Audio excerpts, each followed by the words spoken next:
Hello, welcome to Locked On Sharks, the premier hockey podcast of your favorite team in the Bay Area. And today's episode, we have Jasper Weatherby on to talk about getting drafted, playing in a 5 overtime game, and then just his first year with the Sharks and kind of the experience of, bouncing between the Sharks and the Barracuda and all that and more on today's episode of Locked On Sharks.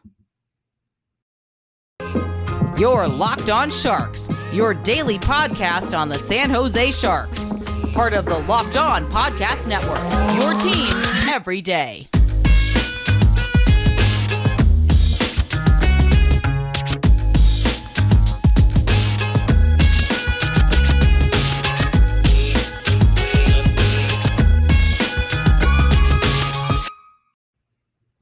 I'm your host, JD Young, contributor at Fear the Fin and San Jose Hockey Now. And I want to thank you guys for making us your first listen. We're free and available wherever you get podcasts. And of course, subscribe to us on YouTube.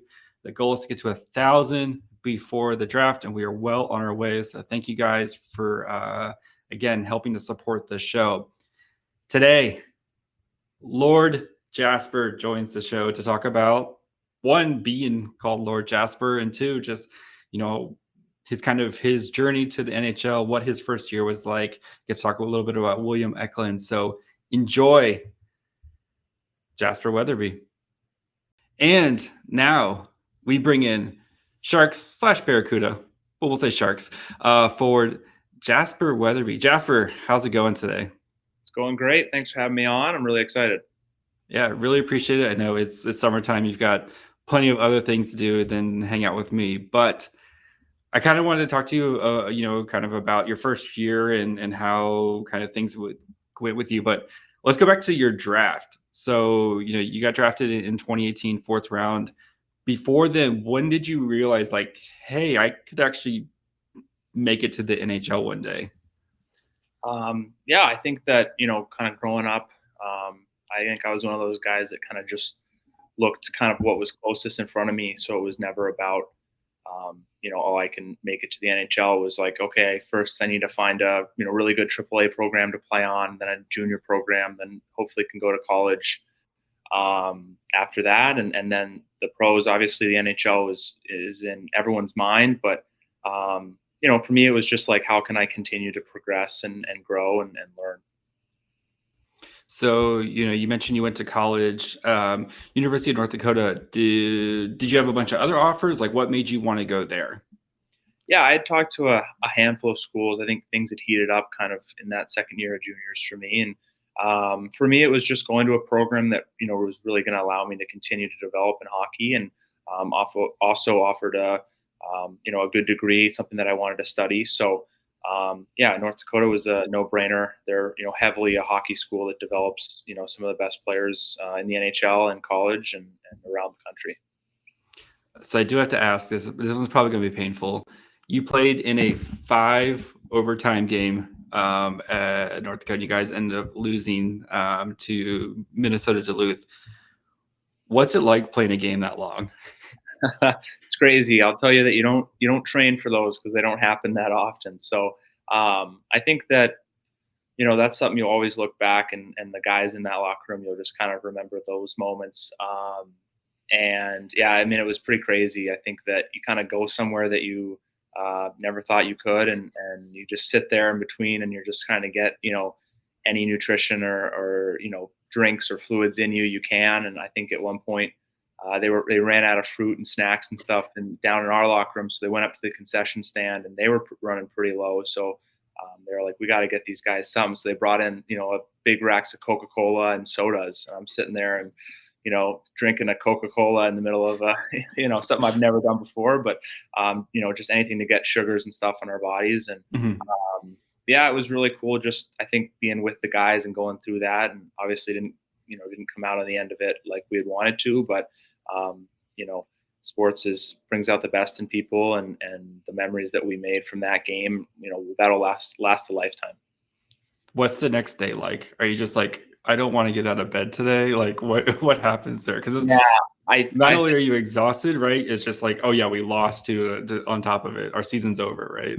Yeah, that was the worst part. I think the worst part was I'd been with the core group of those guys for 3 years, and we had built from, really tough freshman year myself, missing the, regionals, and then, the second year, COVID had come in and kind of taken that away from us.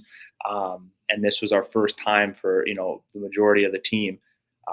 So you just create memories going through that kind of rough period where people are down on you, coaches are down on you, you're kind of down on yourself, and then get to kind of rise up to be a really powerful team. And I think that just you kind of know that that's the last moment you're going to be with this core group. And I mean, we had 12, 13 guys leave that year, and it happens, fast. And I just remember looking at my roommates and guys I had spent, the every day with. You spend summers up there, you spend, winters, you don't really go home. I hadn't gone home for Christmas because of COVID. So that was the worst part. And then on top of that, you're just, physically exhausted. Yeah, I could imagine. I would just be like, don't bother me. I'm not leaving my bed for like 3 days straight type of thing. So, so then, of course, after that, you went pro. So was it a hard decision for you to go pro? I mean, I'm sure you had a lot to weigh on. There was rumors that you might have been the next captain. Like, what was your thought process between, going back for your senior year or trying to make a pro career? Yeah, well, initially I decided to return for my senior year, and I was really happy with that decision, and that was something I had talked, long about with my agency, my family, my friends. And then the Sharks had hosted their development camp pretty late that year due to COVID. And, I think that for them, I hadn't actually been within their system was 3 years there. They missed one development camp for injuries, and obviously COVID. So I think I just went in there and had a really good camp and was able to kind of match myself up against some guys who had played in the NHL, and just felt kind of, really ready to take that next step. And obviously, they kind of approached me, and I'll always say opportunity strikes at interesting times. It's never perfect. And I think that if you're just ready to take opportunity, you never know what can happen. So I ended up signing. Doug Wilson throws the bag down on the counter, and there's not much you could do there, right? No. Yeah, more. I don't know. No, it's fine. I mean, it's, you work your entire life, and it's like, oh, look, here's a contract with actual real money. Yeah, it's hard to say no to that. So very funny, yeah. All right, guys, before we continue our interview with Jasper Weatherby, where he talks about, his first year with the Sharks, kind of what his offseason plans are, his rituals, all that fun stuff, got to take a quick break and talk to you guys about our friends over at good old Built Bar. You guys know about Built Bars by now, but did you know they have a new flavored, the mud pie? They just sent some of these to me. I'm super excited to try them out. It's chocolate, whipped cream, chocolate mousse, and a cookies and cream crumble. Like, how can you go wrong with that? So, and if you're not sure if you want the bar or if you want one of their marshmallow puffs, they've got you covered with flavors for both. If you're not convinced, luckily we've saved the best last. It's actually good for you. Like, I promise you, it's good for you. It's high protein, low sugar, 16 grams of protein, 150 calories, and 8 grams of sugar. It's like your mom baked the most delicious creamy mud pie and wrapped it up just for you. So, and if you want to try one of your other amazing flavors, head over to built.com, use the promo code LOCKED15, get 15% off your order. Again, use promo code LOCKED15 for 15% off at built.com. Also, we have an important favor to ask you. We've put together a survey so we can learn more about the listeners like you and make your favorite Locked On podcast even better. This is your opportunity to tell us what you like and don't like about Locked On Podcast. So go to lockedonpodcast.com/survey right now to get started. It won't take very long, and everyone that completes the survey can qualify for a chance to win one of 10 $100 Ticketmaster gift cards.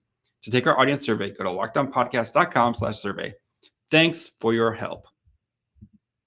All right, so training camp comes, like you said, and it's, you felt like you actually were playing, but like, some of the developmental guys and stuff, they're still haven't got a lot of experience. When you get to actual real training camp and you're playing with like Brent Burns and Logan Couture and Hurdle and stuff, and like, when did it click for you? Like, oh, I might actually make the team. I'll say this. I don't think it ever really clicked. I think that I was kind of aware that can be taken away from you really quickly. I think that, you try to enjoy it as much as you can while always kind of having that, next day is the day that you just got to keep working mentality. But I think it was really cool just to be able to kind of get up in the corners with those guys and feel their strengths and speed and passing and stuff like that. And I think that you just try to absorb everything you can and say like, okay, this is really good hockey, and these guys are in the NHL for a long time for a reason. And actually extra cool being able to play with them after watching them grow up. And it was a surreal moment. I think kind of one day I walked in the locker room and looked around and was making some jokes with Timo Meyer and Hurdle, and I thought that was pretty cool. All right, who's the sneaky funniest guy in the locker room? Oh, there's a lot of them. I think Carlson's pretty funny, actually. Maybe he doesn't get enough credit for it. He has some funny one-liners. And then obviously, Timo and Tommy are really funny as well. Yes. Yeah, I bet Carlson's a very dry humor. He seems like, I haven't talked to him, but I feel like he's got a very dry humor. Yeah, he has some funny one-liners. Okay, good. So of course, you make the team out of training camp. That first night, skating through Sharkhead, what's it like? Yeah, it was surreal. I think, I was very lucky enough to have, mom, dad, stepmom, stepdad, my brothers down there with me. And I think the coolest part of that was, having spent so much time there with all of those family members watching games, and now getting to kind of have them there watching me was pretty surreal. So I'll always say it was kind of a family. It was, family was on my mind for sure. And, getting out there was amazing. Yeah. So, and then you score your first game too. Like that's just like the cherry on top, right? Yeah, that was awesome. And we ended up winning the game. So that was really exciting. Yeah, that was the good vibe Sharks at the beginning of the season before everything went downhill. But I got to ask you about another rookie. So it seemed you and William Eklund, who had a bit of a bond. So what's Eklund like? I've talked to him a couple times, but you guys went and hung out at IKEA. Like, what kind of drew you to Eklund? Yeah, he's a great kid and great guy. We were roommates through training camp and even through rookie camp there before we showed up for training camp. And just hardworking, serious guy. Obviously, his English is improving, and he didn't have a car, and I was lucky enough to have one. So I just thought, how can I kind of bond with this guy, able to make him feel a little bit closer to home. He's 18 years old across other side of the country, and if I can pick him up and Santeri Hitaka as well, and pick him up, take him to IKEA and show him around San Jose, somewhere I've kind of been around my whole life.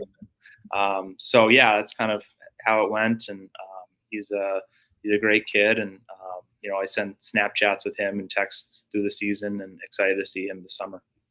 Yeah, I know he's itching to get back to North America and play with the Sharks again. So, and then your season, you kind of bounce between the Sharks and the CUDA a little bit. So, like, what's your takeaway is the big difference between the two leagues?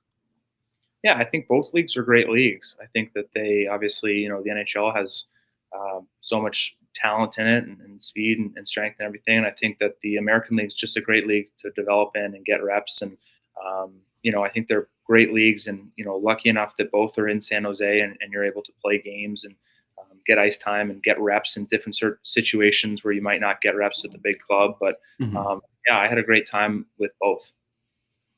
Yeah, I'm sure the per diems though, that's a little bit there.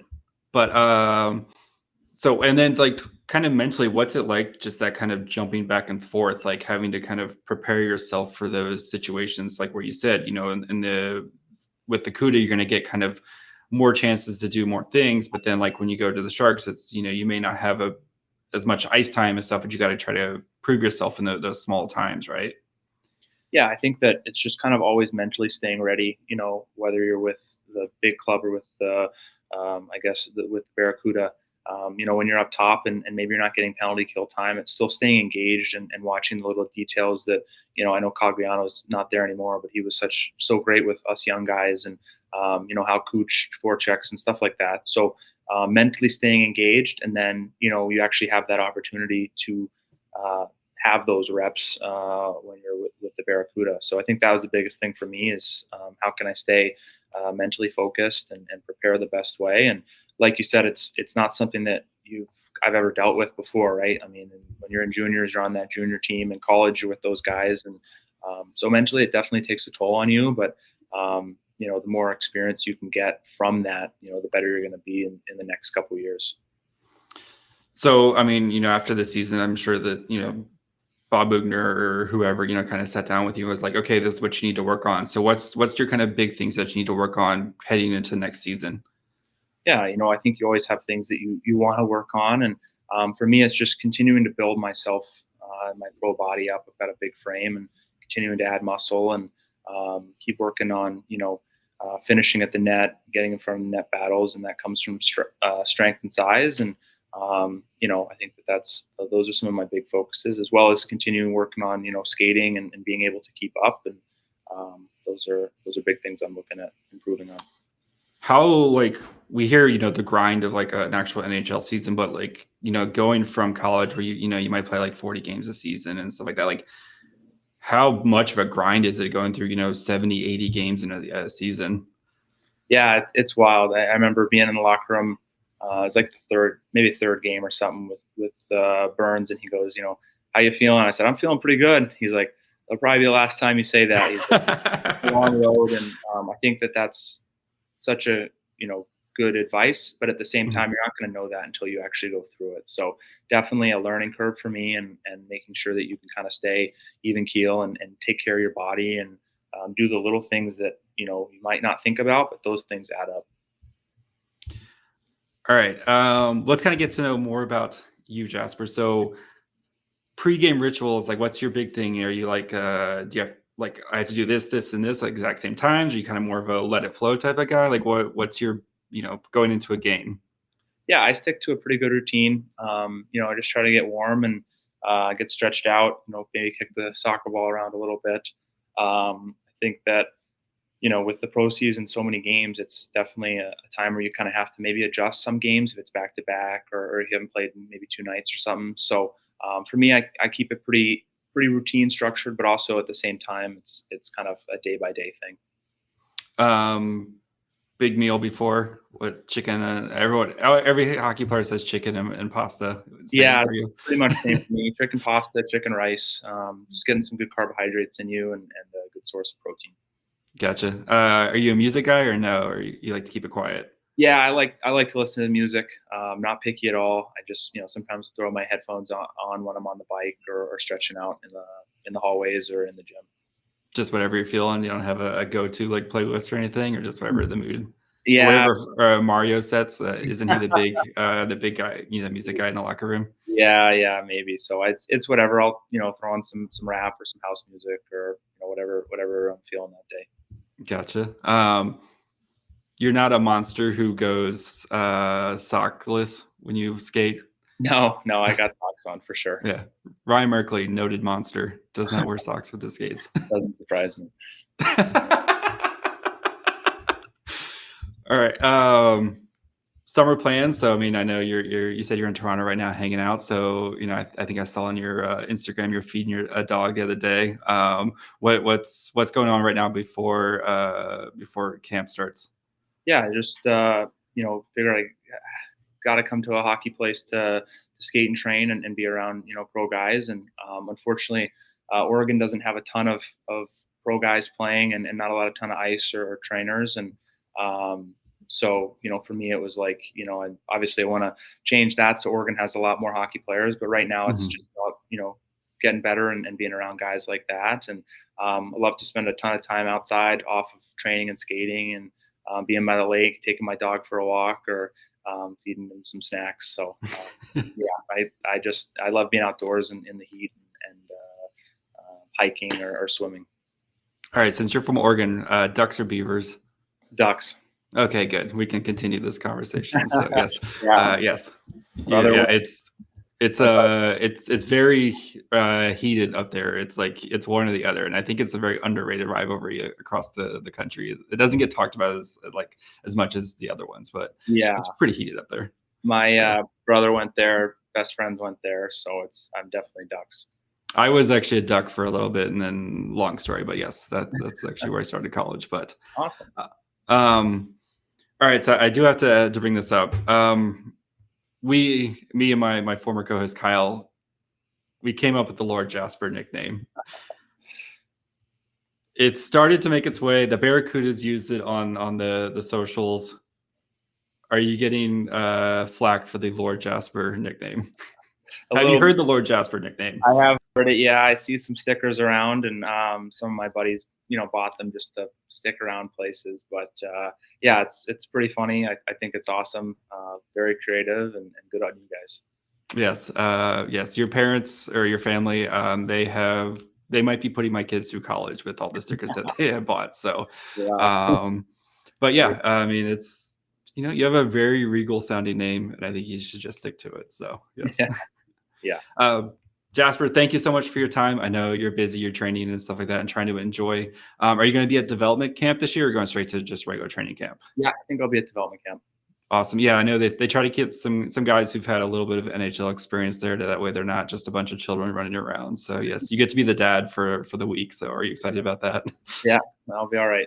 So, well, I'll let you go. Thank you so much for your time, Jasper. If you have anything to promote, anything you want to talk about, you have all the time in the world right now. So awesome. Yeah, I mean, I think that big thing on my mind is it's Pride Month this month, so I think that I'm heavily in support of that, and I love to see all the NHL and junior programs supporting Pride Month. So for me, that's I'll end it with that. Awesome, Jasper. Thanks so much, buddy. All right, guys. I hope you enjoyed my conversation with Jasper Weatherby. Super great guy, super into, just making sure, trying to be an awesome dude and, helping people out and stuff like that. Like, just one of the nicest guys that I've had the privilege to talk to. Got to talk to him for he wanted to know what I did before we even started. He's just super nice guy. So we were talking for a little bit, but yeah, Jasper Weatherby, I hope he sticks around as your fourth C for the foreseeable future. But if you enjoyed the conversation and you want to see more of what I'm doing, of course, you can follow me on Twitter, Facebook, and Instagram at Locked On Sharks. Putting up all of our stuff there, have clips and everything like that. So go check that out. You can listen wherever you get podcasts: Apple, Spotify, Odyssey. You know the places. If you're on Apple, please 5-star review helps to grow the show. I mean, I've been coming out awesome interviews lately. I mean, I just did John McCarthy, the Barracuda coach, Tony Ferrari. Tomorrow I have Paul Zach. We're going to do another profile. So Rucker McGrody, probably the best name in the draft. So we're going to talk about him on tomorrow's show. No live show this week, but I figured you would take a Jasper Weatherby interview over a live show. So we'll try to do the live shows next week. Also, I mean, the Warriors are playing tonight, so I kind of want to watch the Warriors game. So, but yeah, again, no live show, but we will be bringing back the live shows. You can, of course, on YouTube subscribe. The goal is to get to 1,000.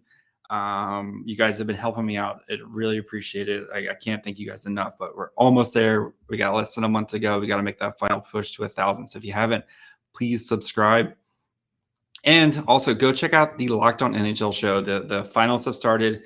We're going to have off season here really soon. You got the draft, you got free agency. So if you want to kind of get a nice taste of what's going around the league, go check out the Locked On NHL show. They have hosts from the different shows every day. So, and that's going to do it for me today. I will see you guys tomorrow. Paul Zach, Rutger McGrody tomorrow. Bye, friends.